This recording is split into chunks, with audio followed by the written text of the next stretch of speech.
C'est bon? Du coup, bonjour à tous, cette fois-ci c'est le début de l'exposé. Bienvenue à Maths pour tous. Mais bon, on va parler de logique intuitionniste aujourd'hui, de tiers exclus. Vous inquiétez pas, ça va devenir plus clair. Donc je vais commencer par introduire le sujet. Et donc je vais commencer par une question qui est un peu bizarre, que vous n'êtes peut-être jamais posée, même sûrement jamais posée. La question, elle est écrite là. C'est peut-on trouver un programme informatique, donc un algorithme, qui affiche oui si notre univers est une simulation informatique et non si notre univers n'est pas une simulation informatique. Est-ce que vous avez une idée? Quelle est votre réponse à première vue? Déjà, est-ce que la question est claire déjà? Oui. Qu'est-ce que vous en pensez? Qui pense que oui? Qui pense que non? Ouais. Ok, il y a donc il y a l'air d'avoir un consensus. Pourtant, en fait, vous vous trompez plus ou moins tous, parce que la réponse c'est oui. Et en fait, la preuve elle est très très simple. Il y a deux possibilités. Ou bien l'univers est effectivement une simulation informatique, auquel cas le programme il est simple, le programme c'est afficher oui. Ou bien l'univers n'est pas une simulation informatique, auquel cas le programme il est simple, c'est afficher non. Bon, dans tous les cas il y a un programme, donc il y a un programme. Ok? Bon, j'imagine, j'espère peut-être un peu que vous n'êtes pas satisfait, parce que si vous êtes satisfait, l'exposé s'arrête ici. Mais j'espère que vous n'êtes pas satisfait, que vous voyez un peu un problème avec cette réponse. Je vous ai fait une preuve là qui marche parfaitement, et pourtant, le programme, on l'a pas sous les yeux, on a envie de l'avoir. Et donc c'est ça le problème, c'est qu'on n'est pas satisfait parce que quand on vous dit est-ce qu'il existe un programme, vous avez envie de pouvoir aller sur votre ordinateur, écrire le programme et le faire tourner et vous avez la réponse.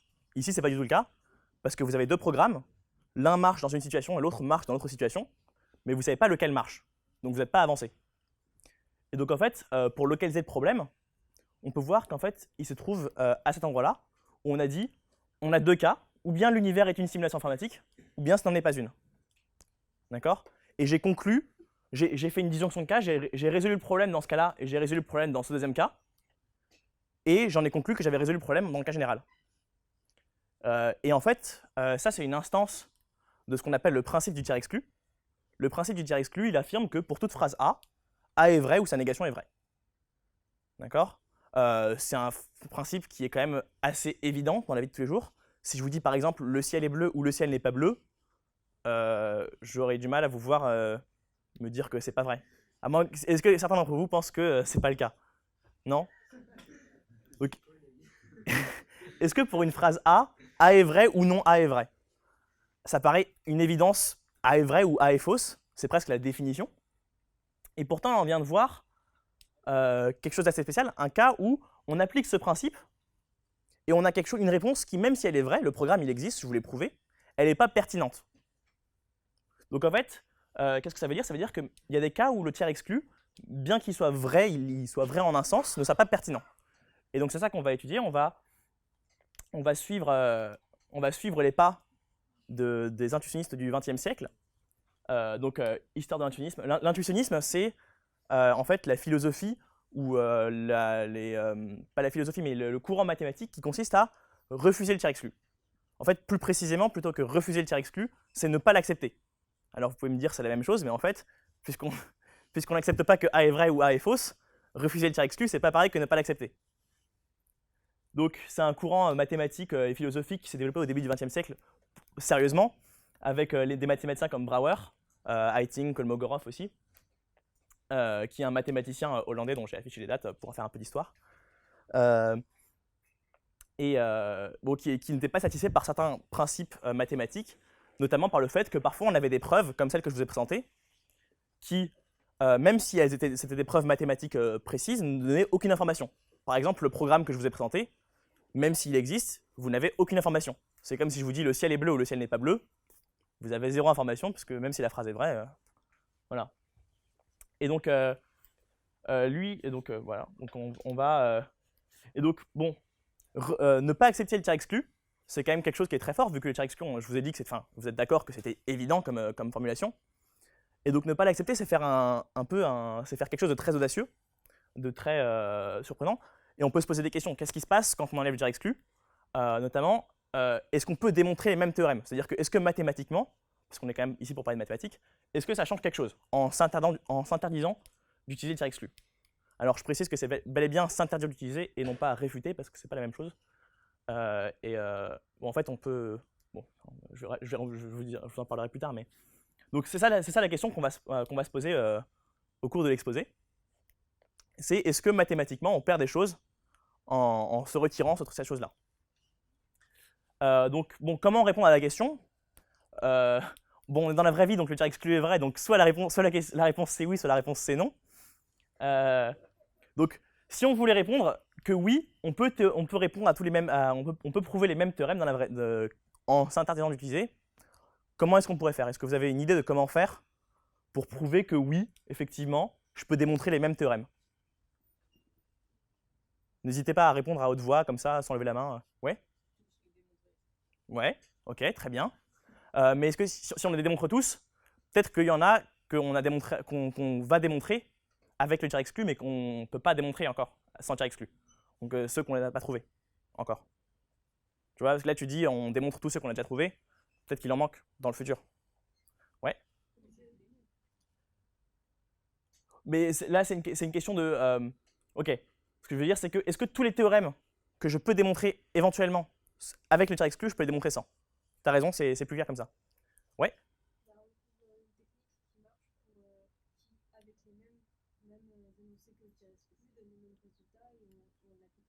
Ouais, ça c'est une méthode. Ouais, toi tu avais une autre. Alors, c'est une théorème, on ne peut pas répondre à cette question parce que si on répond oui ou non, on utilise le tir exclu, on exclut une autre question.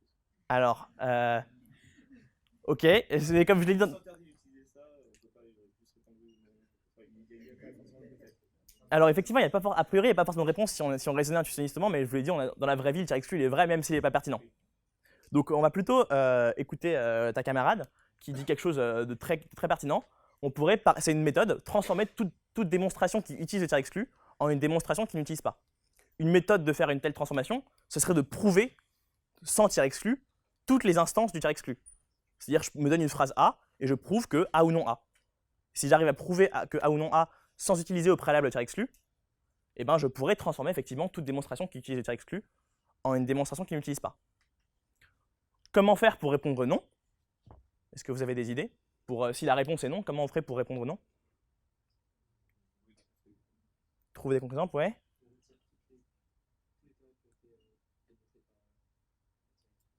Ouais, et qu'est-ce que ça donne après? Ouais, mais comment tu sais que tu peux pas les prouver sans tir exclu? Peut-être qu'on s'est gouré dans la démonstration. Ouais. Alors oui, mais sauf que le problème avec le tir exclu, c'est qu'il n'est pas faux. Et ça, on peut le démontrer même sans tir exclu. On peut démontrer que le tir exclu n'est pas faux. C'est pas pour autant qu'il est vrai, mais on peut montrer qu'il n'est pas faux. Est-ce que vous avez d'autres idées? Ouais. Ouais, ça c'est une très bonne idée. Désolé pour le laser. C'est une très bonne idée. On va faire un tout petit peu moins en fait, mais on pourrait faire ça. En fait, ce qu'on va faire, c'est qu'on va trouver un théorème et on va démontrer qu'on ne peut pas le démontrer sans tir exclu. Ce qui revient plus ou moins, bon, il n'est pas forcément équivalent, mais il est un peu entre les deux, entre tir exclu et pas sans tir exclu. Ça, c'est ce qu'on pourrait faire c'est ce qu'on fait en général quand on se pose une question. Oui. Juste. C'est une super question. C'est une super question parce que effectivement, si je prends juste un théorème et je vois que la preuve est avec le tir exclu et je fais bon, bah c'est bon, c'est ce théorème-là, peut-être que je suis juste nul et que dans 100 ans, il y a quelqu'un qui va arriver qui va dire ah bah Maxime, t'étais nul. En fait, on peut le prouver sans tir exclu. Bon, en fait, ce qu'on va faire, c'est qu'on va prouver qu'on ne peut pas le démontrer. C'est pas qu'on va pas trouver de démonstration sans tir exclu, c'est qu'on peut prouver qu'on ne peut pas le démontrer. Je ne sais pas si vous connaissez des choses comme ça, mais c'est une méthode qui se fait beaucoup en logique mathématique, c'est prouver que quelque chose ne peut pas être démontré. Ça paraît un peu surprenant à première vue, mais on peut le faire et en fait, bon, on peut le faire pour beaucoup de résultats. Donc maintenant, parmi vous, qui pense que c'est oui la réponse et qui pense que c'est non la réponse? Donc qui pense qu'on perd des théorèmes ou qu'on n'en perd pas? Donc qui pense qu'on perd des théorèmes? Ouais. Qui pense qu'on n'en perd pas? Ok. Donc c'est un peu mitigé, mais il y a quand même plus de gens qui pensent qu'on en perd. qu'on en perd. Et bah, ceux qui pensent qu'on en perd ont raison. Et en fait, voilà un exemple explicite de théorème qu'on perd. Donc bon, il s'appelle le théorème du buveur pour des raisons historiques, mais pour des raisons de, disons, politiquement correctes, je ne l'ai pas retranscrit sur sa version originale, pour ne pas vous inciter à boire. Donc le théorème, il s'énonce dans une salle avec au moins une personne, donc par exemple cette salle-ci. Il existe une personne, telle que si elle est brune, alors tout le monde est brun. Bon, ce n'est pas encore un énoncé mathématique, on verra comment l'énoncer mathématiquement plus précisément, mais voilà un énoncé qui est une phrase. Est-ce que vous pensez, par exemple, pouvoir trouver une telle personne dans cette salle? Une personne dans cette salle-là, telle que si elle est brune, alors tout le monde est brun dans la salle. Un blond, ouais, très bien. Ouais, exactement, voilà. Et donc ici, par exemple, vous êtes quelques blonds blondes, et ben ces personnes-là conviennent. Ok, très bien. Bah, si vous avez compris ça, les personnes qui ont compris ça auront sûrement compris la preuve du théorème qui va suivre, mais je vais quand même la faire. Mais oui, c'est pas grave si vous n'avez pas compris, ce sera expliqué au cours de ce qui suit, parce que c'est la première partie justement. Ok, bon. Donc, comment on va faire maintenant pour avancer dans la suite de cet exposé, pour effectivement répondre à la question via ce théorème? Donc la première étape, c'est de démontrer ce théorème pour montrer que c'est effectivement un théorème, parce que si ce n'est pas un théorème, ça ne sert à rien d'essayer de… ça ne correspondra pas à la question que j'ai posée. Et la deuxième étape, c'est de prouver effectivement que si on se retire le tiers exclu, si on ne se l'autorise pas, alors on ne peut pas le démontrer. Okay. Donc voilà la première étape. On va essayer de prouver le théorème avec le tiers exclu. Bon, avant de le prouver, il faut comprendre ce qu'il veut dire. Et donc, on remarque qu'il y a un si elle est brune, alors tout le monde est brun. Donc, il faut savoir ce que veut dire si alors. Parce qu'en fait, dans le langage courant, il y a beaucoup de mots qui sont vagues, et qui ont aussi un sens en mathématiques qui, lui, est beaucoup plus précis. Et en particulier, si le sens courant est vague, il ne correspond pas au sens mathématique. Et c'est le cas spécifiquement de si alors, ou de l'implication, qui est différente, qui n'est pas différente en mathématiques, mais qui est plus précise en mathématiques, et qui donc parfois a l'air non intuitive quand on pense au langage courant. Donc, qu'est-ce que ça veut dire A implique B, ou autrement dit, si A alors B? Ça veut dire que si A est vrai, alors B aussi.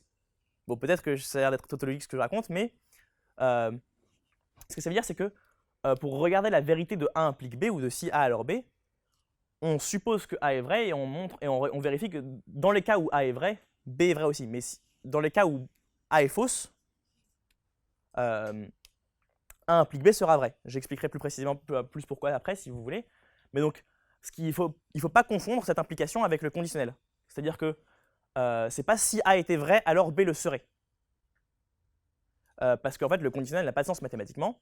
Et donc, un exemple, c'est il ne faut pas confondre si le soleil est vert, je peux voler, avec si le soleil était vert, je pourrais voler. Si le soleil est vert, je peux voler, c'est vrai, parce que le soleil n'est pas vert. D'accord? Mais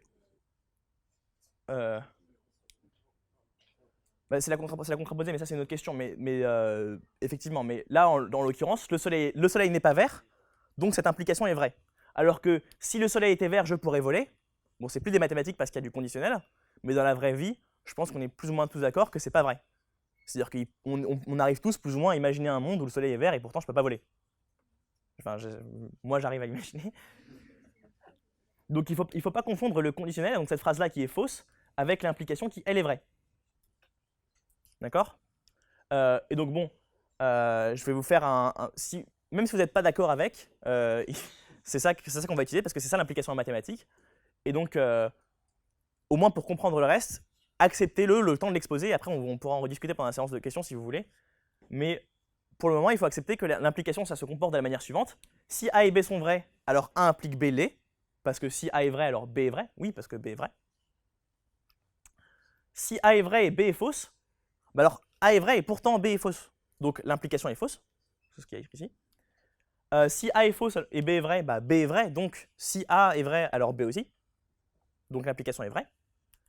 Et si les deux sont fausses, bah si A est vrai, c'est pas le cas, alors B est vrai. Donc l'implication est vraie. D'accord? Donc en fait, la seule manière d'avoir une implication qui est fausse, c'est si A est vrai et pourtant B est fausse. D'accord?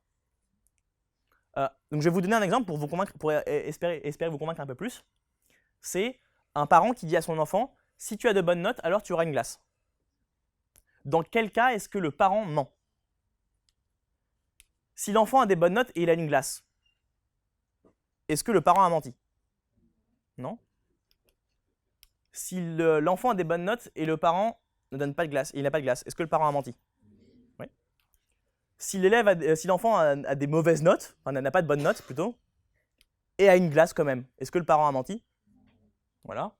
Et finalement, si l'enfant n'a pas de bonnes notes et n'a pas de glace, est-ce que le parent a menti? Non. Bon, en admettant un instant que A implique B, ça ne dépend, la valeur de vérité de A implique B ne dépend que de celle de A et de B, vu que ce tableau-là est là, vous pouvez être plus ou moins d'accord avec ce tableau-là. Est-ce que ça va à tout le monde? Oui, t'as une question? Quand A est faux et B est vrai, en fait, on a aucun contrôle sur A implique B, non? On sait pas si l'implication est vraie du coup. Si l'implication est... On la sait forcément. Bah regarde, ici, A est fausse et B est vrai. Le parent a donné une glace à son enfant même si l'enfant n'a pas eu de bonne note. Bah pourtant, il n'a pas menti. Je veux dire, c'est que rien qu'avec cette ligne, on ne pourrait pas savoir si l'implication, s'il y a une véritable application entre A et B. Alors justement, là tu confonds implication et corrélation. C'est ce que j'essaie d'expliquer avec le conditionnel, c'est que l'implication, c'est pas au sens du conditionnel, c'est pas au sens de la corrélation. A implique B ne suppose aucune corrélation entre A et B. C'est-à-dire que si pas, c'est vraiment pas si A était vrai, alors B le serait. C'est dans notre cas là, A est vrai, enfin A est fausse, donc il n'y a pas de si A est vrai. Donc l'implication est vraie. Ok? Ouais?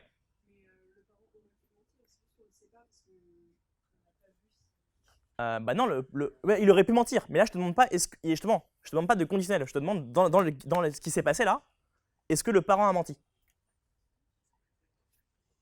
Il n'a pas menti, à aucun moment il a menti. Ok? Est-ce que cet exemple est clair pour tout le monde ou pas? Ouais? Ok, très bien. Bah donc maintenant on va appliquer le même genre d'idée pour prouver le théorème du Buver. Donc pour faciliter l'écriture, j'ai raccourci la personne x est brune en B de x. J'espère que ça va à tout le monde. Ok, donc du coup le théorème du Buver se réexprime. Il existe un x tel que B de x implique tout le monde est brun. Ok, ça c'est l'énoncé. Donc on va le prouver maintenant avec le tir exclu. Donc je fais un tableau de vérité. Je regarde toutes les conditions, je fixe un x quelconque. Je regarde toutes les possibilités pour B de x, toutes les possibilités pour tout le monde est brun, et je regarde ce qui s'en déduit pour l'implication. Ok? Donc maintenant on a deux cas. Le cas 1, c'est le cas où tout le monde est brun. Donc là, c'est le cas où on a un V et un V. Donc on est dans les cas rouges. Dans le cas où tout le monde est brun, on regarde l'implication. Bah, elle est toujours vraie. Donc dans ce cas-là, je peux prendre un x quelconque de la salle, et ce x-là conviendra. Ce x sera un x tel que si x est brun, alors tout le monde est brun. Puisqu'on a vu que dans ce cas-là, l'implication était vraie. Donc c'est ce qui serait passé si par exemple dans la salle, tout le monde avait été brun. Pour me répondre au début, vous auriez dû dire n'importe qui. C'est pas le cas parce qu'on a des gens qui ne sont pas bruns ici, mais donc dans ce cas-là, n'importe quel x convient et le théorème est vrai. D'accord? Voilà. Dans le deuxième cas, il existe une personne x qui n'est pas brune. Donc dans ce cas-là, on est dans le cas où tout le monde est brun n'est pas vrai, donc elle est fausse. Et donc dans ce cas-là, on regarde quand est-ce qu'on peut espérer que l'implication soit vraie. L'implication sera vraie si et seulement si B de x est fausse. Mais bon, l'avantage, c'est qu'en fait, on a un x qui n'est pas brun. Donc on prend ce x. Là on est dans ce cas-là, on est dans le cas rouge toujours. B de x est fausse, tout le monde est brun est fausse. L'implication est vraie. Donc, dans ce cas-là, le théorème est vrai. Donc dans les deux cas, en fait, le théorème est vrai. Donc finalement, il est vrai. Toujours. Vous remarquez ici l'usage du tir exclu pour conclure que j'ai fait deux cas, un cas A, un cas non A, et j'ai conclu dans tous les cas. Ouais.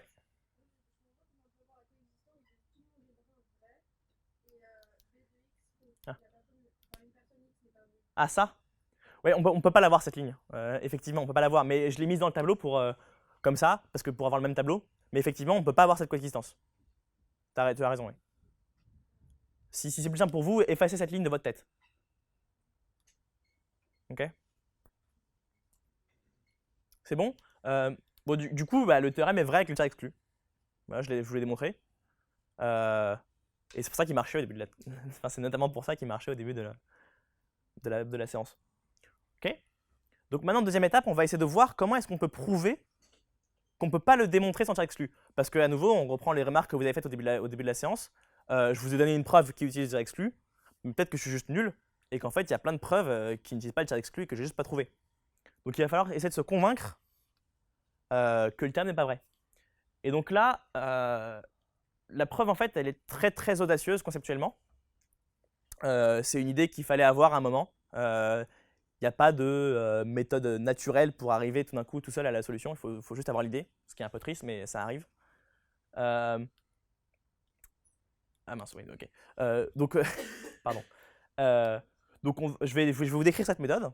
Je n'irai pas dans tous les détails, mais j'espère que vous comprendrez les grandes idées au moins, et le plus de détails possible. Mais ce qui est important, c'est que vous compreniez les grandes idées de la preuve et comment elle s'articule, comment elle fonctionne.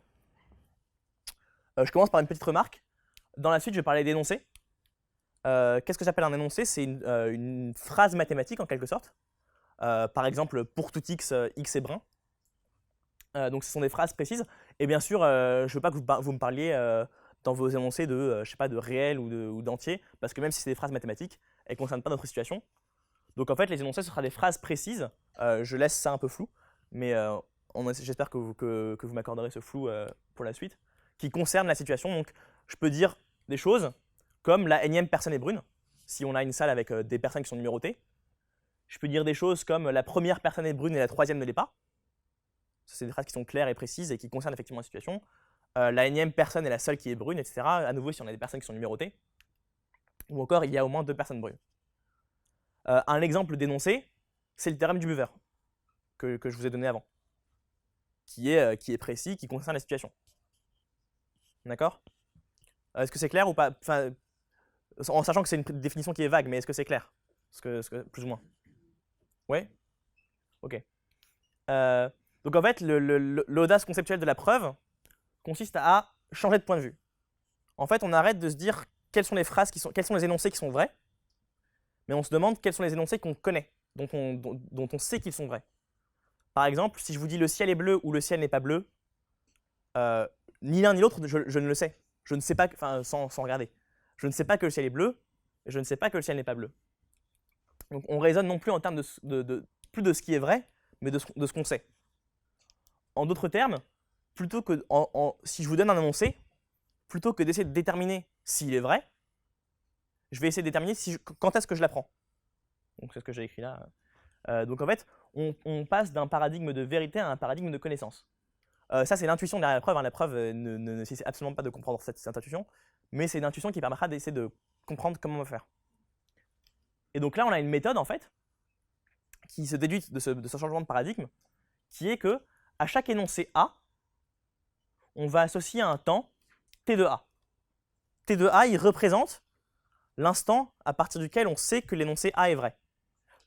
Il ne représente pas la vérité de A, parce que peut-être que A il est vrai, mais je le sais qu'à partir de demain, dans 3 jours. Il représente l'instant à partir duquel je sais qu'il est vrai. Pour simplifier la vie, les instants ils seront modélisés par des entiers, ou l'infini. Par exemple, si on ne sait jamais A, si on n'apprend jamais A, T de A, ce sera l'infini. Donc, ensuite, ce qu'on va faire, c'est que on va prouver que T de A égale 0 lorsque A peut se prouver sans tiers exclu. Qu'est-ce que ça signifie? Ça signifie que si A est un théorème, je n'ai pas besoin d'attendre dans quelques jours pour savoir que A est vrai. Je sais que A est vrai parce que c'est un théorème. Donc je n'ai pas besoin d'attendre de l'apprendre pour découvrir qu'il est vrai. C'est un théorème. Et finalement, prouver que l'instant associé au théorème du buveur est différent de 0. Si on a ces 3 choses-là, on saura que le théorème du buveur n'est pas un théorème. Parce que si c'était un théorème, son temps serait 0. Alors, ce qu'il faut remarquer, qui est très important, c'est que là, je vous ai dit l'instant associé à un théorème. Il faut trouver un t qui convient. Une partie importante de la preuve consiste à trouver le t qui convient. C'est pas juste, parce que là, sinon vous allez me dire, ah mais tu racontes n'importe quoi, c'est qui ce t? Ce t, je n'ai pas dit qui c'était, et il faut le trouver. Ok? Mais est-ce que vous êtes d'accord déjà que si j'arrive à trouver un t qui me permet d'appliquer ma méthode, alors je pourrais conclure que j'ai effectivement répondu non à la question. Tout le monde est d'accord avec ça? Ouais.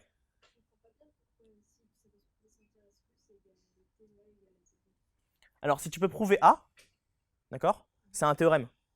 Donc, si je te dis par exemple, bon, disons que par exemple, A c'est A implique B, enfin pardon, c'est A implique A. Ok, donc du coup, A c'est P implique P pour P une phrase. D'accord, ça c'est un théorème. Tu n'as pas besoin d'apprendre des nouvelles informations sur le monde pour savoir que P implique P est vrai. Tu le sais automatiquement parce que c'est un théorème. D'accord, donc tu le sais dès le premier instant, donc tu ne l'apprends pas plus tard, tu le sais dès le début. Ok?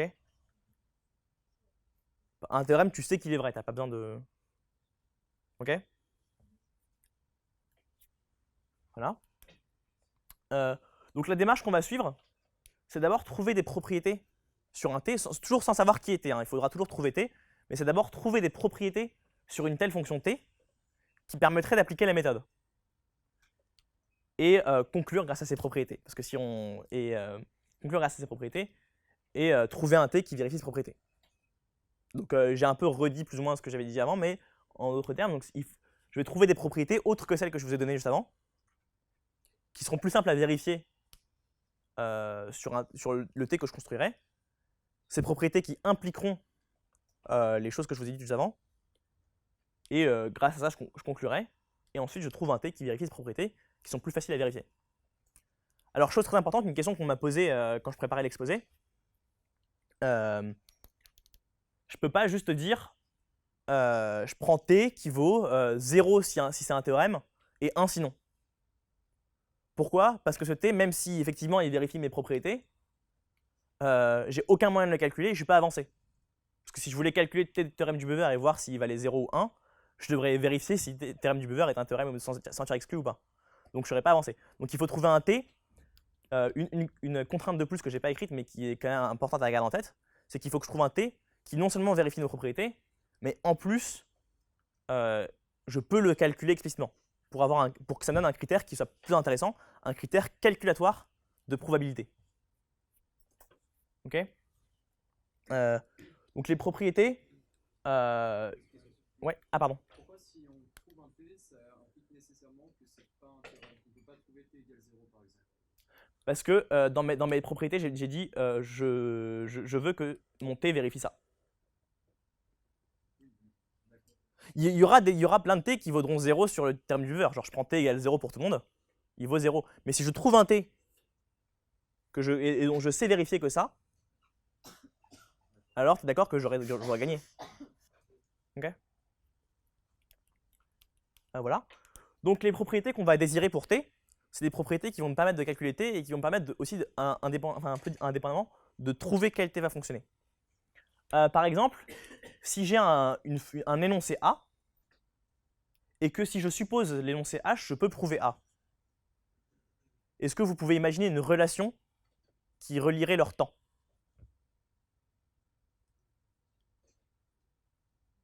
Ouais. Alors, est-ce que c'est vraiment égal? Par exemple, si A, je peux le prouver en supposant H. Si je peux le prouver en supposant H, mais je peux aussi le prouver sans rien supposer. Bah, je le saurai avant H. Donc c'est inférieur à égal, exactement. Donc, voilà.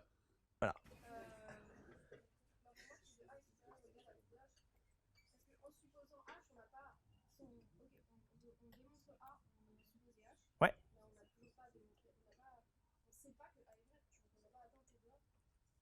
Mais au moment où tu sais que H est vrai, tu le sais que A est vrai. Non, pas que à partir.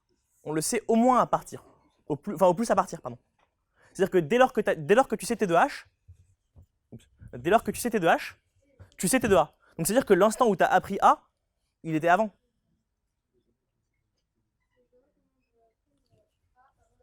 Bah imagine A, tu l'as démontré avec H, mais en fait A elle est débile, c'est X égale X. Bah tu le sais, tu peux le démontrer à partir de H, mais tu aurais pu le démontrer sans H. Donc tu le sais dès le début. D'accord? Non?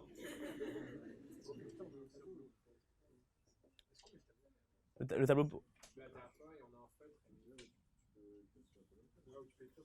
Mais pour écrire. Mais en fait. De tête, c'est assez dur à voir, mais en vrai, c'est. Ouais, alors, ok. Écrire x égale x, a ou x égale x. Ok. D'abord, je te fais là, tu as les instants, tu as l'instant 0, et tu avances au cours d'instant, d'accord? Et là, tu sais h. D'accord? À cet instant-là, tu sais que h. Ça, c'est t de h. Ok? Tu sais h, et tu sais que si tu as h, alors tu as a. Donc à cet instant-là, a est su. On sait que a. C'est-à-dire que le premier instant où tu sais a, il est avant.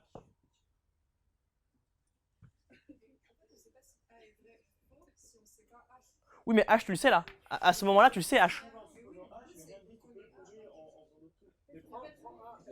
Ouais, ok. Je prends a égale x égale x. Je fixe une personne x et je dis a égale x. D'accord? Et je prends un h que j'apprends à l'instant 3, 2. Ok? H, je l'apprends là. Et ben à partir de h, je peux bien prouver x égale x parce que x égale x, je peux le prouver sans rien.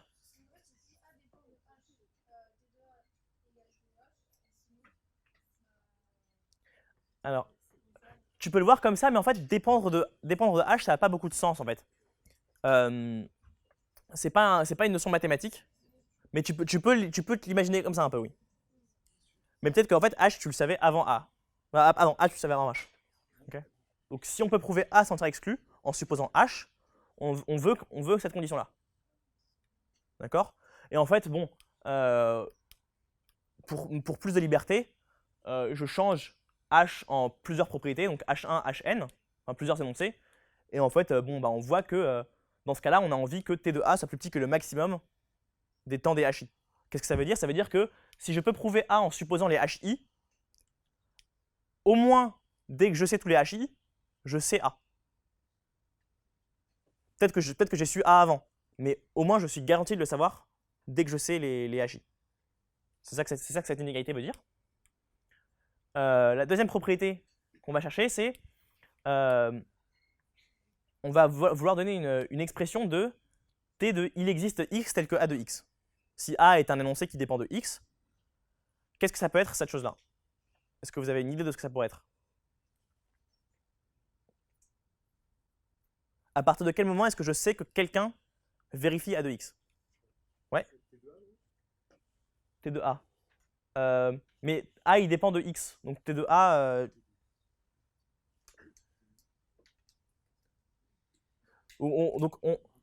Par exemple, il existe une personne qui est brune. À partir de quel moment est-ce que je sais que quelqu'un est brun? À partir du moment où tu trouves quelqu'un de brun. On est d'accord? Donc en fait, c'est dès que je trouve quelqu'un qui est brun, je le sais. Et avant, je ne le savais pas. Donc en fait, comment ça s'exprime ça mathématiquement? C'est le minimum des t de a de x, où x varie sur les personnes. D'accord? Donc c'est le premier instant où je découvre que x vérifie a, où x a le droit de bouger selon les personnes. Ok? Ah mince, le 3. Bon. Ok. Donc le P3, celui-là, je n'ai pas essayé de vous le faire deviner, parce que en fait, celui-là, il est très intéressant parce que c'est là que en fait, se trouve une énorme partie de la puissance de la preuve. C'est qu'en fait, ce qu'on va faire, c'est qu'on va se placer dans un cadre où j'ai une infinité de personnes dans la salle, d'accord, qui sont numérotées par des entités naturelles. Et en fait, à aucun moment, je peux savoir si tout le monde est brun ou pas. Parce que s'il y a un moment à partir duquel je peux savoir que tout le monde est brun ou pas, et bien à partir de ce moment-là, je saurai. En gros, je peux déterminer en un temps fini dans quel cas on se trouve, et donc faire le même raisonnement qu'avant. Donc en fait, ce qu'on va essayer de faire, c'est qu'on va prendre une infinité de personnes qui sont numérotées par les entités naturelles, et faire en sorte qu'on apprenne de plus en plus tard que la personne est brune. Vous pouvez imaginer qu'on a une longue queue de personnes qui sont là, qui attendent devant moi, et moi je regarde, tiens, toi t'es brun, toi t'es brune, toi t'es brun, etc. Et on avance, et à aucun moment je sais si tout le monde est brun ou pas. D'accord?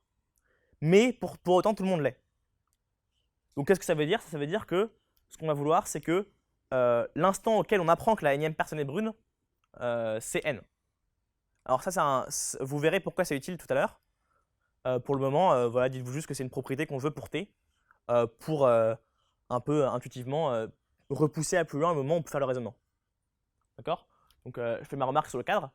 Donc le P3, il signifie qu'il y a une infinité de personnes qui sont numérotées par les antinaturels, qui sont toutes brunes, mais on ne sait jamais qu'elles sont toutes brunes. Il n'y a aucun instant fini où je sais, tiens, tout le monde est brun. Ok, donc ça c'est notre cadre. Est-ce que le cadre est clair? Pourquoi on fait ça, ça c'est une autre question, mais déjà, est-ce que le cadre est clair? Ouais? Ok. Et donc, avec ce cadre-là, c'est impossible de reprendre le même raisonnement quand on fait le changement de paradigme vérité-connaissance. Parce que je ne peux plus dire, soit je sais que tout le monde est brun, soit je sais qu'il existe quelqu'un qui n'est pas brun. Parce que je ne sais pas que tout le monde est brun, ça c'est ce point-là. Et c'est pas vrai qu'il existe quelqu'un qui n'est pas brun, donc je le sais pas parce que c'est pas vrai. Donc je ne peux pas reprendre le même raisonnement que tout à l'heure, dans ce cadre-là. Est-ce que ça vous va ou pas? Que je ne peux pas reprendre le même raisonnement. Ok. Et donc dans la suite, pour alléger un peu la notation, j'appellerai Pn la nème personne. Ça a un sens parce que je vous ai dit que les personnes, elles étaient numérotées par les antinaturels.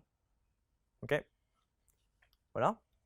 Donc bon, pour le moment, j'admets qu'une fonction t qui vérifie ces propriétés-là, donc P1, P2, P3, j'admets qu'une telle fonction existe, pour le moment, et je vais voir ce que je peux en déduire. Je vais voir si cette fonction me permet effectivement d'appliquer ma méthode. Parce que si elle ne me permet pas d'appliquer ma méthode, ça ne sert à rien que je me casse la tête à trouver une fonction t. Parce que jusque-là, ça va, parce que s'il ne permet pas d'appliquer la méthode, autant ne pas trouver la fonction t, parce que voilà. Donc pour le moment, j'admets que la fonction t existe, et je vérifie qu'elle me permet d'appliquer ma méthode. Alors, voilà. Donc, ce qu'on va prouver, c'est que premièrement, l'instant à partir duquel on apprend que tout le monde est brun, ça vaut l'infini. Ça, c'est ce que je vous ai dit, c'est-à-dire qu'on ne sait jamais que tout le monde est brun. Ensuite, on va prouver que l'instant à partir duquel on sait que si Pn est brune, alors tout le monde est brun, c'est aussi l'infini. Et on va en déduire que l'instant associé au terme du buffer, c'est l'infini. Donc en fait, c'est même mieux que l'instant associé au terme du buffer est différent de 0, c'est qu'il vaut l'infini. Ok? Donc ça, c'est la démarche, c'est ce qu'on va essayer de prouver. Parce que une fois qu'on aura ça, on aura fini. Et ces deux premières étapes-là, l'étape 1 est là pour l'étape 2, et l'étape 2 est là pour l'étape 3. Ok. Prouvons que t de tout le monde est brun égale l'infini. Alors, si tout le monde est brun, alors Pn est brune. Parce que Pn fait partie de tout le monde. Ok? Donc la propriété qu'on avait dit sur si on peut prouver H en supposant H, alors T de A est plus petit que T de H, nous dit que, vu que je peux prouver que Pn est brune en supposant que tout le monde est brun, j'ai cette inégalité. Ok? Jusque-là, tout va bien? Sauf que T de Pn est brune, ma propriété P3, elle me dit que ça vaut N. Donc j'ai que N est plus petit que tout le monde est brun. Mais là, j'ai pris un N quelconque. Donc cet instant-là, il est plus grand que N pour tout N. Donc il vaut l'infini. Parce qu'il n'y a pas beaucoup d'antinaturels qui sont plus grands que d'autres antinaturels. Jusque-là, c'est bon? Ok. Alors ce deuxième calcul est légèrement plus compliqué, mais ça reste un calcul, hein, on peut quand même le faire à la main. L'instant à partir duquel on sait que si Pn est brune, alors tout le monde est brun. Alors, si Pn est brune, et Pn est brune implique que tout le monde est brun, alors tout le monde est brun. Alors ça, c'est un peu plus compliqué à digérer parce qu'il y a beaucoup de si et de alors. Mais en gros, je dis que si je sais que la vérité de Pn est brune implique la vérité de tout le monde est brun, et je sais que Pn est brune est vrai, et je sais que Pn est brune, bah alors je sais que tout le monde est brun. Est-ce que c'est clair ou est-ce qu'il faut que je réexplique avec d'autres mots? C'est bon? Bon, là j'utilise à nouveau la propriété sur les temps reliés à la probabilité que je vous avais expliqué. C'est-à-dire que puisque je peux prouver ça à partir de ça et ça, j'ai que si le temps là que j'essaie de calculer vaut P, alors temps de tout le monde est brun est plus petit que le max de N et de P. Où N ici, c'est le temps auquel j'apprends que Pn est brune. Comment comprendre cette inégalité? À l'instant où je sais que Pn est brune et je sais que si Pn est brune, tout le monde est brun, bah, je saurai que tout le monde est brun. Donc, max de NP est plus grand que l'infini. Mais n, bah, il est fini, c'est un antinaturel. Donc, c'est que P vaut l'infini. D'accord? Sauf que P, bah, je vous ai dit, c'était cet instant-là qu'on veut calculer. Et on vient de voir que c'était l'infini. C'est bon? Ouais. Voilà. Donc il me reste maintenant le T de théorème du buveur. Et celui-là, on va appliquer la propriété sur l'existence. Parce que le théorème du buveur, il me dit, il existe une personne n telle que si Pn est brune, alors tout le monde est brun. Enfin, il existe n tel que si Pn est brune, alors tout le monde est brun. Donc, d'après ma propriété sur l'existence, le temps du théorème du buveur, c'est le minimum des temps de Pn est brune implique tout le monde est brun, où n varie. D'accord? Mais ce temps-là, je viens de le calculer, juste au-dessus. Et donc ça, ça vaut min de infini, infini, infini, infini. Avec, voilà, donc, et donc bah, ça vaut l'infini. D'accord? Donc effectivement, T de théorème du buveur vaut l'infini. Ok, donc si j'ai un T qui vérifie mes propriétés P1, P2, P3 de tout à l'heure, alors T du théorème du buveur n'est pas 0. Ok.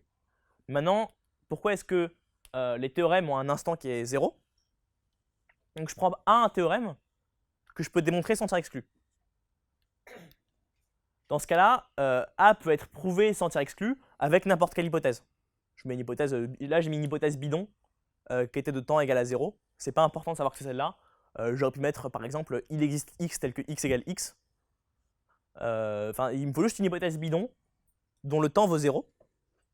D'accord? Donc P0 est brune, je la prends à l'instant 0 par hypothèse. Ça, c'est la propriété P3. Et donc, puisque A peut être prouvé avec n'importe quelle hypothèse, donc en particulier cette hypothèse-là, c'est que le temps de A est plus petit que le temps de cette hypothèse. D'accord? Sauf que le temps de cette hypothèse, c'est 0. Donc T de A est plus petit que 0, sauf que les temps, c'est positif. Enfin, oui, c'est quelque chose que j'ai pas dit, effectivement. Enfin, si j'ai dit que c'était entier ou l'infini. Donc, vu que les temps, c'est positif, et que là, il est plus petit que 0, bah, c'est qu'il vaut 0. Donc, effectivement, l'instant associé à un théorème qui peut se prouver sans tiers exclu, c'est 0. Ok? Donc, en fait, si T satisfait P1, P2, P3, je peux appliquer ma méthode que j'avais vue tout à l'heure. Parce que T d'un théorème, c'est 0, et T du théorème du buveur, c'est pas 0. D'accord? Donc, si j'arrive à construire un T qui vérifie P1, P2, P3, j'ai gagné. Et donc, on s'est un peu simplifié la vie parce que si vous avez vu, P1, P2, P3, elles sont beaucoup plus calculatoires que les hypothèses de ma méthode. Elles sont beaucoup plus simples à vérifier une fois que j'aurai construit mon T. Donc voilà, donc il suffit de trouver un T qui satisfait P1, P2, P3. Bon, maintenant il faut trouver un T qui convient. Donc le problème c'est qu'on a une infinité d'énoncés, on a plein d'énoncés, et donc je ne peux pas le faire énoncé par énoncé, je ne peux pas dire je définis ça par ça, je définis ça par ça, parce que de toute manière je pourrais rien vérifier sur ce T, et je ne pourrais même pas le définir. De la même manière, je peux pas, comme je l'ai dit tout à l'heure, je ne peux pas dire T de A égale 0 si c'est un théorème, T de A égale 1 sinon, parce que je ne peux pas le calculer ce truc-là. Moi mon but c'est de pouvoir calculer, pour avoir un critère calculatoire. Donc en fait, on va utiliser un principe qui va se cacher derrière la définition, qui concerne les énoncés. Donc c'est là que vous allez me dire que j'ai triché parce que je ne vous ai pas dit que c'était un énoncé. Mais fondamentalement, on peut voir ça comme une définition d'énoncé en fait. On peut le voir comme ça, ou on peut le voir comme une propriété. Enfin, voyez-le comme vous voulez. Mais là, c'est ça un énoncé en fait. C'est forcément construit à partir des blocs élémentaires de la forme Pn est brune. Et je peux associer ces blocs élémentaires en utilisant des et. Par exemple, Pn est brune et Pm est brune. Je peux utiliser des ou. P0 est brune ou P3 est brune. Je peux utiliser des impliques, donc comme dans le théorème du buveur. Si elle est brune, alors tout le monde est brun. Je peux utiliser des négations. Par exemple, Pn n'est pas brune.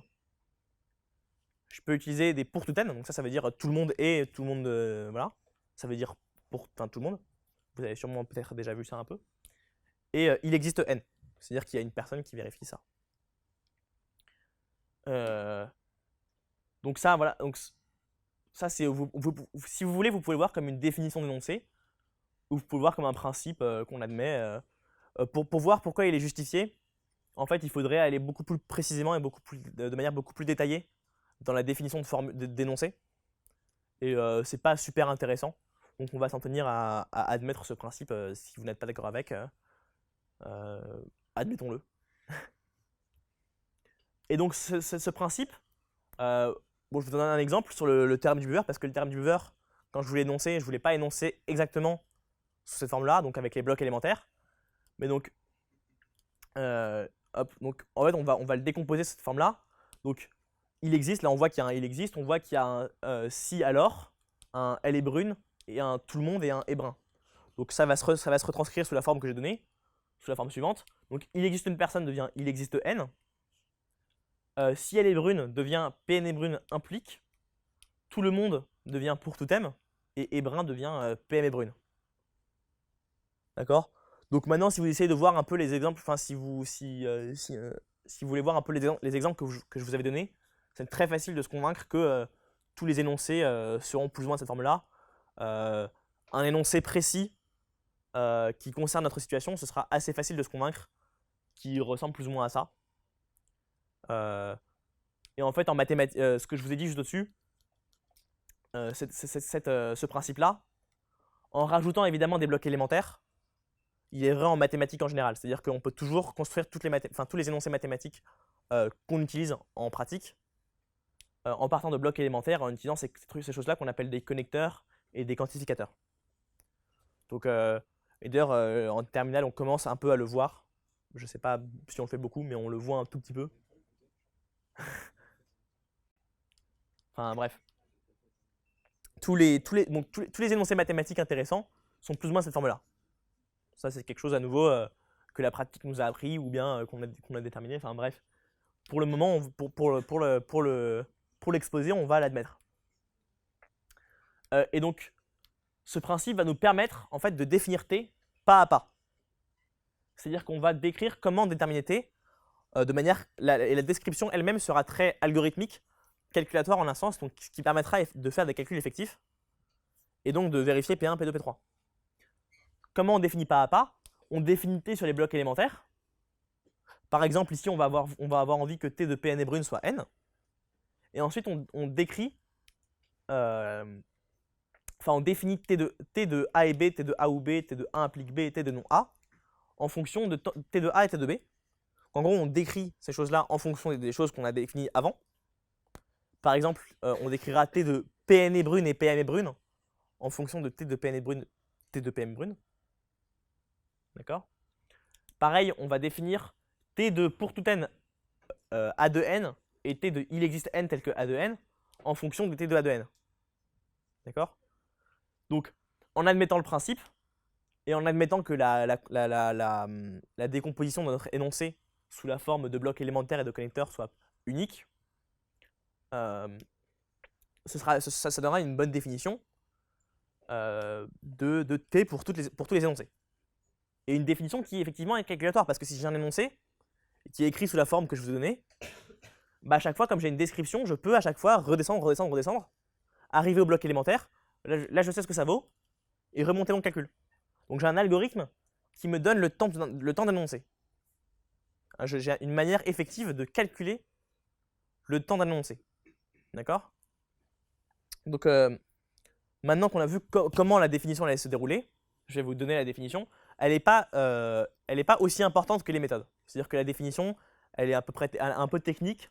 Elle est là pour que tout se passe bien. Elle n'est pas, c'est pas la partie la plus importante d'énoncer. Si vous la comprenez très bien, si vous la retenez pas, c'est pas la plus grosse perte de l'univers. Donc d'abord, on commence par définir T sur les blocs élémentaires. Donc comme je vous ai dit, là on est un peu forcé parce qu'on veut avoir P3. Donc on définit que T de Pn et brune, ça vaut n. D'accord? Ensuite, on va décrire T de A et B en fonction de T de A, T de B. Donc, quand est-ce qu'on sait que A et B est vrai? Ouais. Ouais, exactement. On sait que A et B est vrai dès lors qu'on sait que A est vrai et que B est vrai. Donc, à l'instant maximum des deux. Voilà. Ensuite, T de A ou B, des idées? Ouais. Minimum, exactement. On sait que A ou B si on sait A ou on sait B. Donc, dès qu'on sait l'un des deux, on sait A ou B. T de A implique B, bon celui-là je vous le fais pas donner parce qu'il est un peu plus compliqué, il est un peu plus énervant à écrire. Mais en gros, si on sait A avant de savoir B, strictement avant, et bien au moment où on sait A, mais on ne sait pas B. Donc à nos yeux, A implique B à ce moment-là, il n'est pas encore vrai. Enfin, on ne le sait pas encore, parce qu'on ne sait pas que B est vrai. D'accord? Donc si on sait A strictement avant de savoir B, l'instant auquel on sait que B est vrai, c'est l'instant l'instant auquel on sait que A implique B est vrai, c'est l'instant auquel on sait que B est vrai. D'accord? Ça, c'est au vu de la définition d'implication.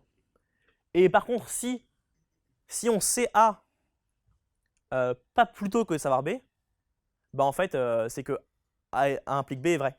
Enfin, on sait toujours que A implique B parce que au début, je ne sais pas que A est vrai. Je me balade, je ne sais pas que A est vrai, donc A implique B est vrai à mes yeux. Et dès que je sais que A, bah, il s'avère que je sais aussi que B. Donc je sais que A implique B. Donc peu importe à quel moment je suis du temps, je sais que A implique B si j'ai l'inégalité large dans l'autre sens. D'accord? Donc dans ce cas-là, ça vaut 0. Donc cette formule elle est un peu plus énervante à écrire, mais voilà, elle est là. T de non A, pareil, elle est un peu énervante. Alors, si T de A est fini, alors au début, je sais ni A ni non A, j'en sais rien.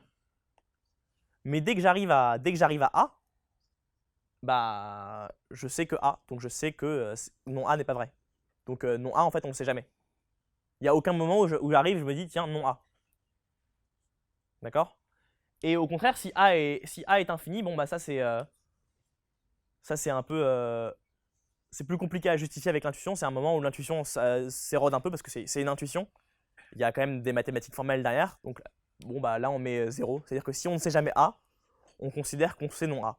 Bon, c'est l'intuition ici n'est plus trop valide. Mais c'est bon, voilà, c'est là pour. Il faut le définir et ça aide pour les calculs et pour la preuve. Donc voilà. T2 pour tout n à n, vous avez une idée? Ouais. Quand on dit T de non A, est-ce qu'on n'utilise pas le tiers exclu quand on définit plus l'infini et 0? Alors, effectivement, dans la définition, j'utilise le tiers exclu. Mais ce qu'il faut remarquer, en fait, c'est qu'il y a un peu de deux niveaux de discours. Au sens où moi, je fais une preuve qui parle de preuve. Donc, il faut différencier les deux preuves, tu vois. Et donc, moi, je suis un mathématicien dans la vie de tous les jours. Le tiers exclu, il est vrai, je l'utilise. Et juste, j'étudie ce qui se passerait s'il n'y avait pas de tiers exclu. Et donc, moi, je m'autorise à l'utiliser juste dans les preuves que je considère. Ok. Du coup, moi, je fais une preuve à propos de, si tu veux, de démonstration. Je vais arriver plus tard à ce que ça veut dire une démonstration. Mais donc, il y a deux niveaux. Il y a moi qui m'autorise à utiliser tiers exclu. Et juste, les objets mathématiques qui sont des démonstrations que je considère, elles ne l'utilisent pas. Ok. Donc, effectivement, dans la définition, j'utilise. Mais ce n'est pas pour autant que mes objets formels, qui sont mes formules et mes démonstrations, elles l'utilisent. Ok? Mais tu as complètement raison. Et en fait, ouais, j'en reparlerai si tu veux à la fin, mais tu as complètement raison. T2 pour tout n à 2n. Est-ce que quelqu'un a une idée de ce que ça peut être? Alors, pas forcément. Quoi? Oui, mais là, n il bouge. Ça, c'est n il bouge. Ouais. Alors, je dirais l'infini tant qu'on n'a pas trouvé un nom A. Alors, l'infini tant qu'on n'a pas trouvé un nom A. Pourquoi? Ouais, j'ai entendu le mot. Ouais, exactement. En fait, tu sais que pour tout n à 2n, dès lors que pour toute personne, tu sais qu'elle vérifie A. D'accord? Donc, l'instant à partir duquel tu sais que tout le monde le vérifie, bah, tu sais que tout le monde le vérifie. Et donc, c'est le max des instants auxquels on sait que AN. D'accord? Si je veux savoir que tout le monde est brun, j'attends d'avoir su que toute personne, elle était brune. Ok? C'est bon? T de il existe n tel que AN.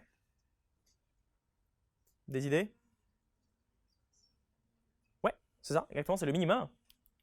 Parce que je sais qu'il existe un n tel que AN dès lors qu'il y a un n, donc je sais qu'il vérifie AN.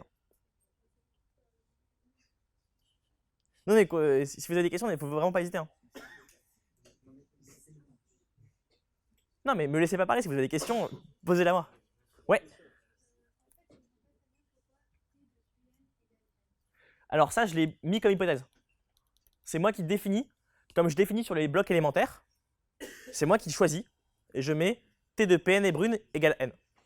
C'est moi qui le décide, parce que comme ça, en faisant ça, j'apprends de plus en plus tard que les personnes sont brunes. Et donc en fait, il n'y a aucun moment fini où je sais que tout le monde est brun. Et c'est de manière à ne pas pouvoir faire le raisonnement qu'on avait fait au tout début. Ok? C'est bon? Donc ne me laissez pas parler si vous avez des questions. Il faut absolument que vous compreniez le plus possible, et si vous avez des questions, il faut m'interrompre. Tic-tac, tic-tac, touc. Hop. Donc je reviens. Le premier instant à partir duquel je sais que quelqu'un est brun ou brune, bah, c'est l'instant auquel j'apprends que quelqu'un est brun ou brune.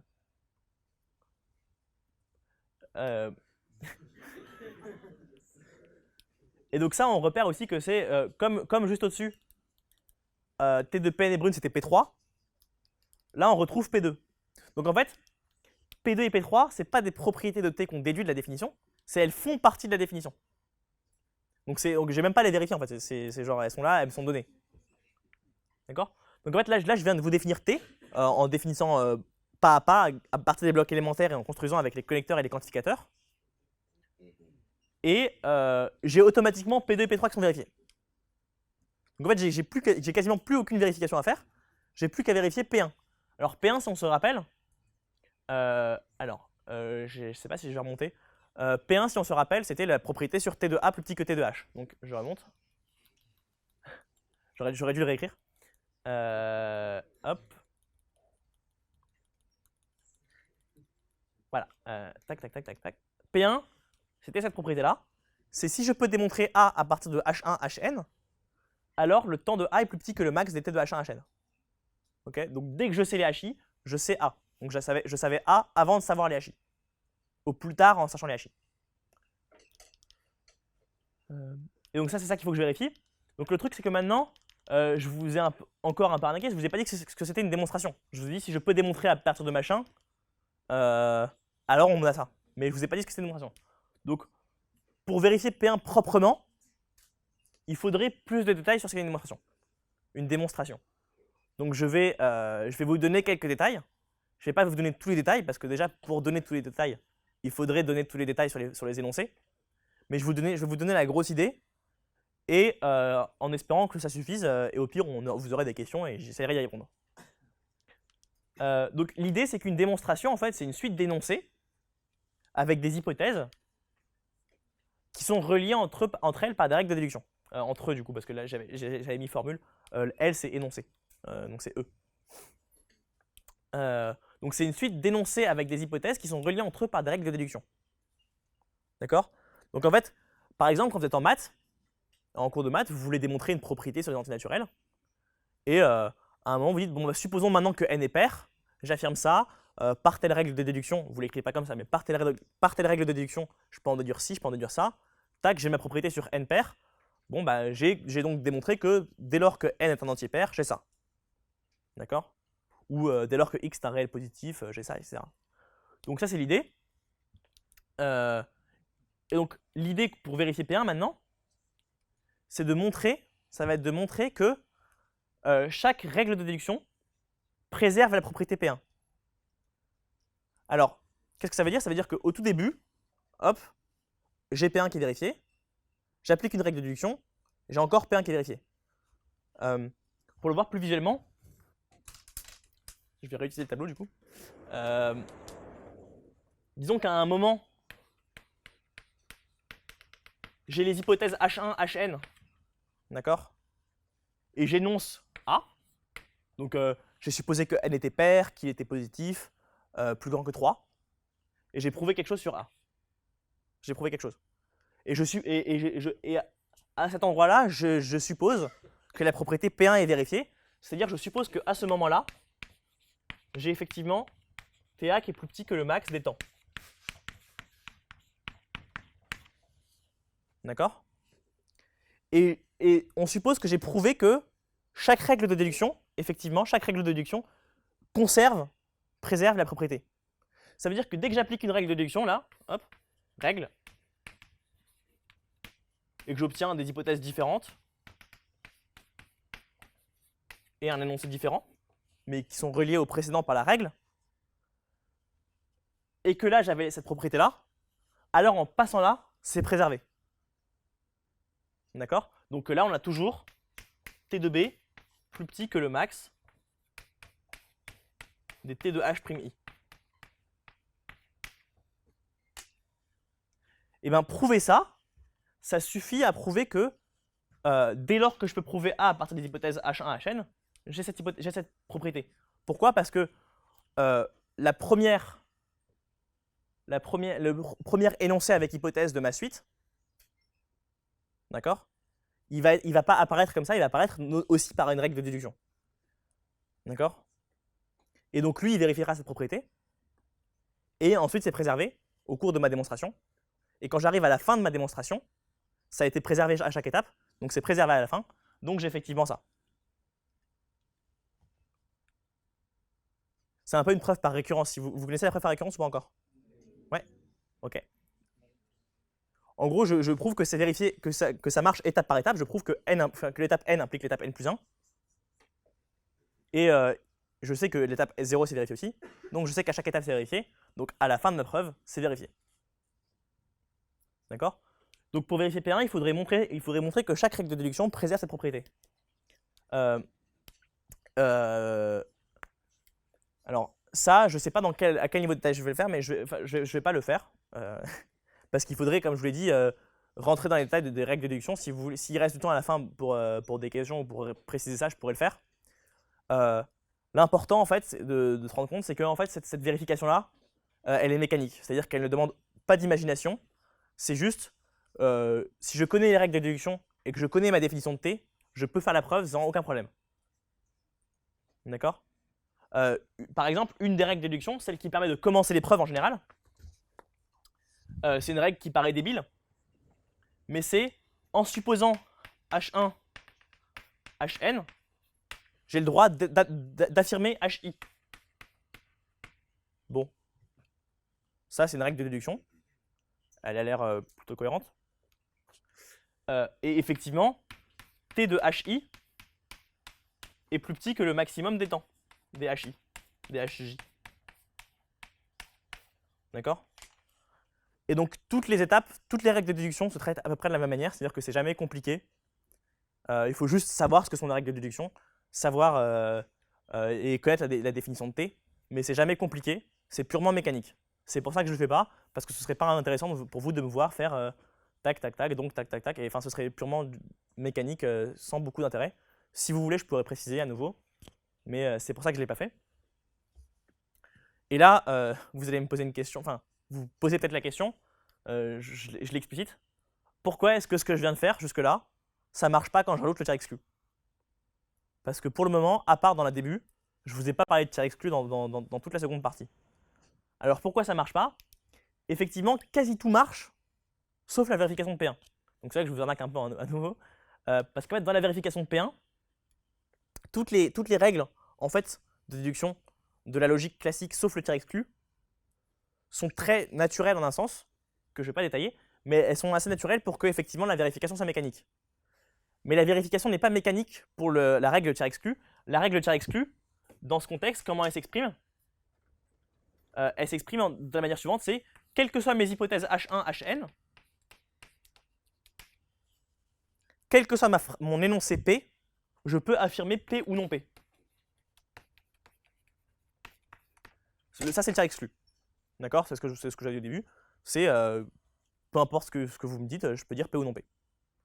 Et en fait, cette règle-là, quand on essaie de vérifier que P1 est préservé par cette règle-là, bon, on se rend compte que ça ne marche pas. Alors, pourquoi est-ce que ça ne marche pas? Voilà. Pourquoi est-ce que ça ne marche pas? Je vais vous donner un exemple. Je prends l'énoncé P ici, ça va être Pn est brune ou Pn n'est pas brune. C'est un théorème avec le tiers exclu. C'est un axiome en fait, donc un théorème. Ici, théorème, ça veut dire que je peux le démontrer à partir des axiomes. Les axiomes, je peux les démontrer à partir des axiomes. Donc c'est un terme avec le tiers exclu. Pour autant, si je prends un entier qui n'est pas 0 par exemple, donc 1, alors t de Pn et brune c'est n, si on revoit la définition de t, et t de Pn n'est pas brune, c'est l'infini, parce que t de Pn et brune est fini. D'accord? Ça c'est à nouveau, c'est la définition de t. Et donc, t de Pn et brune ou non Pn et brune, c'est le minimum des deux, et le minimum des deux c'est n. Sauf que j'ai choisi n qui était différent de 0. Donc, t de a n'est pas égal à 0. Pour autant, a est un théorème avec le tiers exclu. Ça veut dire que P1, la vérification que P1 est vérifiée, la vérification de P1, ne marche pas pour cette règle-là. Et en fait, la raison, c'est que vous voyez que là, c'est pas une règle de déduction qui permet de faire une transition entre deux choses. C'est une règle de déduction qui permet de faire apparaître quelque chose. Un peu comme celle-ci. Sauf que celle-ci, je fais apparaître quelque chose, mais je ne fais pas apparaître n'importe quoi. Je fais apparaître HI en supposant les HJ. Donc, ça marche. Ça marche parce que j'ai ça. Enfin. Alors que celle-ci, elle me permet de faire apparaître quelque chose qui n'a aucun rapport avec mes HI et qui, en général, ne vérifie pas P1. Donc, en fait, même si toutes les règles de déduction, sauf celle-ci, préserve mécanique, enfin c'est mécanique de vérifier qu'elle préserve P1, celle-ci, c'est aussi facile de voir qu'elle ne préserve pas P1. Et donc c'est le cas. Et donc c'est pour ça que ça ne marche pas avec le tiers exclu. Si on avait fait la preuve précise de la vérification de P1, ça se verrait clairement pourquoi ça ne marche pas pour le tiers exclu et ça marche pour le reste. Donc c'est pas une arnaque, mais il y a quelque chose qui est sous le tapis, c'est que j'ai pas fait la vérification explicite. Et donc ça se voit pas très clairement pourquoi ça marche pas, mais à nouveau, je vous assure que pour les règles de déduction, si vous les connaissiez et si vous les aviez sous les yeux et que vous aviez sous les yeux la définition de T, il n'y aurait pas de souci pour démontrer que P1 est vérifié. Donc je vais récapituler ce qu'on a fait jusqu'à maintenant et je vais conclure un peu et ouvrir sur ce sujet. Donc on cherche à prouver que le théorème du Buver ne peut pas être prouvé sans tiers exclu. Donc ce qu'on fait, c'est qu'à chaque formule, on associe un temps qui représente, si on essaie de comprendre un peu heuristiquement ce qui se passe, un temps qui représente l'instant auquel on apprend cet énoncé. Ah mince, j'ai marqué formule au lieu d'énoncé. Et on voit que ce temps qu'on associe aux énoncés est compatible avec les preuves sans tiers exclu. Compatible au sens où je l'ai décrit avec la propriété TA plus petit que TH. Ensuite, cette compatibilité et un calcul du temps associé au théorème du Buver montrent que le théorème ne peut pas être prouvé sans tiers exclu. D'accord? Donc ça, c'est le schéma large de ce qu'on a fait. C'est ça vraiment qu'il faut retenir. Si vous devez retenir quelque chose de cet exposé, c'est vraiment ça. C'est cette méthode pour prouver que quelque chose n'est pas prouvable. Et notamment ça, mais aussi, plus généralement, au-delà de ce cadre de prouver que quelque chose n'est pas démontrable, l'idée d'associer un entier à quelque chose et de vérifier des critères calculatoires. Donc en gros, se simplifier la tâche parce que les énoncés, c'est très compliqué. C'est des formules, j'ai des et, j'ai des ou, j'ai des impliques, je comprends rien. Les entiers, c'est très simple. C'est une suite croissante, je comprends très bien ce qui se passe. Et donc, cette idée d'associer un invariant à quelque chose, un invariant que je peux calculer facilement, qui est plus simple à calculer que la chose elle-même, c'est une idée qui est très importante à retenir dans plein de domaines, notamment en informatique, mais en maths en général aussi, comme vous les avez pu le voir, donc voilà, en logique plus précisément, mais pas que en logique en fait, dans plein de domaines des maths, en informatique, dans plein de domaines, surtout scientifiques évidemment, mais cette idée-là, elle est vraiment très importante. Si vous devez la retenir aussi, si vous devez retenir quelque chose, il faut vraiment retenir cette idée d'invariant. C'est-à-dire que je veux avoir une information sur quelque chose, cette information ne me nécessite pas de connaître toute la chose en entier, donc je peux perdre de l'information, parce que là vous remarquez que T de A c'est moins précis que A. Donc je peux perdre de l'information pour que ce soit plus simple à calculer. Ça c'est une idée qui est vraiment très importante. Ok. Et donc en conclusion, on a vu qu'il existait des théorèmes qui n'étaient pas des théorèmes un peu débiles, parce que si je vous avais juste dit que des théorèmes qu'on ne pouvait pas démontrer sans tiers exclu, c'était P ou non P, ce serait pas très intéressant parce que c'est des théorèmes qui ne sont pas très intéressants. Le théorème du Buver est déjà un exemple plus intéressant. Et en fait, donc qui sont démontrables qui ne sont pas démontrables sans tiers exclu. Des exemples encore plus intéressants pour vous convaincre qu'on perd vraiment beaucoup de choses. Alors, vous êtes en terminale, je ne sais pas si vous l'avez encore vu, mais je crois que c'est encore au programme. Le théorème des valeurs intermédiaires. Ok, on ne peut pas le démontrer sans tiers exclu. On peut prouver, bon, c'est pas exactement la même manière, c'est plus compliqué, mais on peut prouver que le théorème des valeurs intermédiaires nécessite le tiers exclu pour être prouvé. Un peu similairement, on ne peut pas prouver qu'un sous-ensemble d'un ensemble fini est fini. Sans le tiers exclu, oui, évidemment. Donc, bon, je ne vais pas vous faire la preuve, mais à nouveau, ça montre qu'on perd vraiment beaucoup de choses. Donc, vous allez me dire à quoi ça sert de ne pas accepter le tiers exclu. Mais en fait, déjà, premièrement, au-delà de ce que je vous ai dit au tout début, prouver des choses sans tiers exclu, vu que je suppose une chose de moins, je suppose le tiers exclu en moins, ça leur donne plus de généralité. Donc, en fait, en maths, quand on dans des maths très avancées, il y a différents mondes, et il y a certains mondes qui ne vérifient pas le tiers exclu. Et donc, quand on prouve quelque chose sans tiers exclu, ce sera vérifié dans ces mondes. Bon, là, c'est très vague ce que je vous dis, hein, c'est normal, mais ce sera vérifié dans ces mondes aussi. Donc, en fait, moins je suppose de choses, plus j'ai de généralité dans mes théorèmes. Voilà.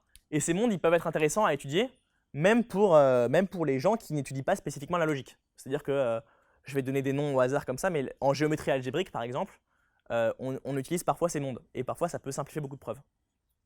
Et du coup, il faut avoir pensé avant à qu'est-ce que je pouvais prouver sans tiers exclu. Donc même pour les gens qui ne font pas de logique, ça peut être intéressant. Bon, ensuite, travailler sans tiers exclu, ça a des intérêts en informatique. Alors, l'introduction que je vous ai donnée au tout début, un peu un indice de ça, c'est-à-dire que, en fait, le tiers exclu permet de démontrer des choses sans les construire, de démontrer que des choses existent sans les construire explicitement. Par exemple, le programme dont je vous ai démontré l'existence au tout début de l'exposé, vous ne savez pas lequel c'est, vous ne savez toujours pas lequel c'est, et donc je ne l'ai pas construit explicitement. Et en informatique, très souvent, on a besoin d'avoir un témoin explicite de ce qu'on a construit. Et donc, c'est très intéressant d'avoir des preuves qui sont constructives, parce que les preuves constructives contiennent plus d'informations que les preuves non constructives. Voilà. Et donc, après, il y a plein de questions qu'on peut se poser, genre, quels sont les genres de théorèmes qu'on perd? Enfin, quel genre de théorèmes perd-on? Et à quoi ressemblent ces mondes dont je vous ai parlé. Donc, parce que là, je vous ai donné un exemple de théorème, je vous ai dit, il y a aussi le théorème des valeurs intermédiaires, etc. Donc, il y a plein de théorèmes qu'on perd. On pourrait essayer de se demander lesquels on perd et lesquels on garde. Et à quoi ressemblent du coup ces mondes où on n'a plus de tiers exclu. Et finalement, pour ouvrir un peu, on peut aller plus loin, parce que là je vous ai dit le tiers exclu, mais il y a plein de règles dont on pourrait se demander pourquoi elles sont là, qu'est-ce qu'elles font là, est-ce qu'on peut les enlever, etc. Donc on peut essayer d'enlever d'autres axiomes, de changer un peu de vision des choses, comme on l'a fait, on est passé de vérité à connaissance. On peut changer d'autres règles, parce que je ne vous ai pas parlé des règles de déduction, mais bien sûr on pourrait regarder ce qui se passe quand on change les règles de déduction. Et tout ça, en fait, on peut l'étudier mathématiquement, et ça fait plein de choses super intéressantes. Et donc, on pourrait se penser que c'est un peu des trucs juste pour soi dans sa tête, etc. Mais il s'avère que ces choses-là ont des réels intérêts, notamment en informatique, c'est-à-dire que ça a des intérêts pratiques dans la vraie vie, alors que c'est des choses qui sont a priori super abstraites, qu'on s'est posées juste pour le plaisir de savoir ce qui se passe, qui peuvent avoir des applications. Et voilà. Du coup, si vous avez des questions, n'hésitez pas à les poser, et merci pour votre attention.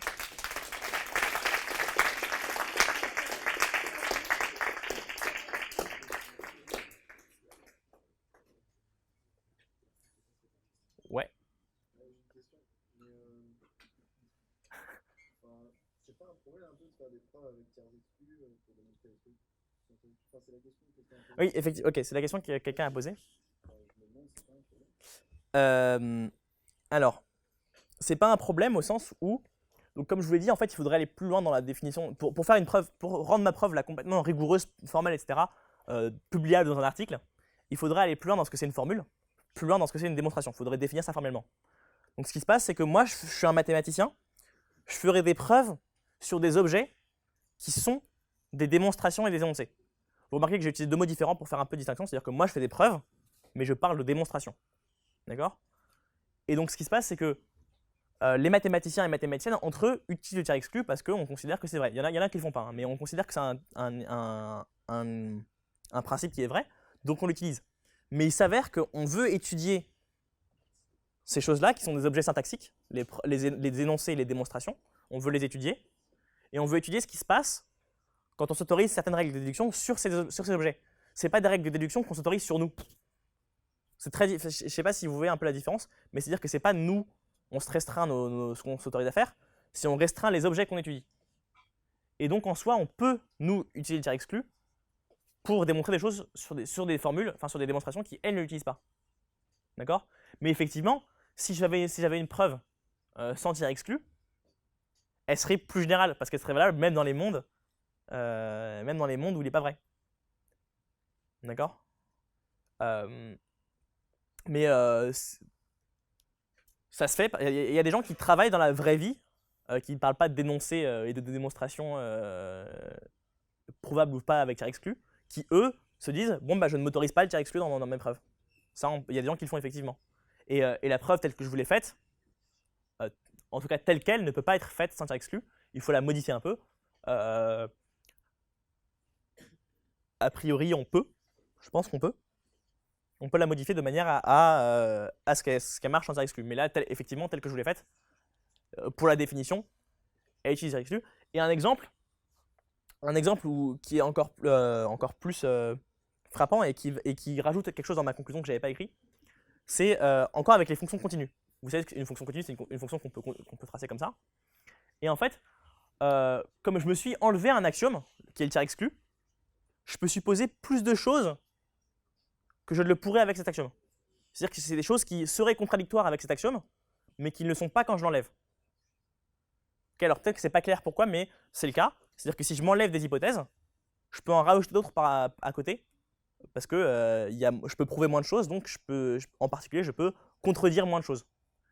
En particulier, il y a un énoncé que vous avez dû voir sûrement si vous avez vu les fonctions continues, qui est « il existe des fonctions non continues ». Et bien en fait, on ne peut pas le démontrer sans tiers exclu. Et en fait, le premier exemple qui vous vient sûrement à l'esprit, moi c'est le premier qui m'est venu à l'esprit quand on m'a dit ça, c'est que je me suis dit, bah, c'est facile, je définis la fonction qui vaut 0 sur R- et 1 sur R+. Bon bah celle-là, sur les réels positifs, elle vaut 1, et sur les réels négatifs, elle vaut 0. Cette fonction-là, elle n'est pas du tout continue en 0. D'accord. Mais en fait, le truc, c'est que pour la définir, j'ai utilisé x plus grand que 0 ou x strictement plus petit que 0. D'accord. Donc j'ai utilisé une instance du tiers exclu pour définir ma fonction, et en fait, du coup, elle n'est pas définissable sans tiers exclu. Et en fait, ça c'est un théorème, on ne peut pas démontrer qu'il existe des fonctions non continues sans tiers exclu. Et donc c'est à peu près la même idée, c'est que ma définition, je l'ai faite si x plus grand que 0, si x strictement plus petit que 0. Là, c'était pareil, c'était si t de a plus petit que t de b, ou machin sinon. Donc tu avais raison, ça utilise le tiers exclu. Il y a plein de choses de ce genre-là on peut faire. Mais comme moi, je suis un mathématicien de la vie de tous les jours, j'utilise le tiers exclu. Juste, je parle d'objets qui n'utilisent pas. Voilà. D'autres questions?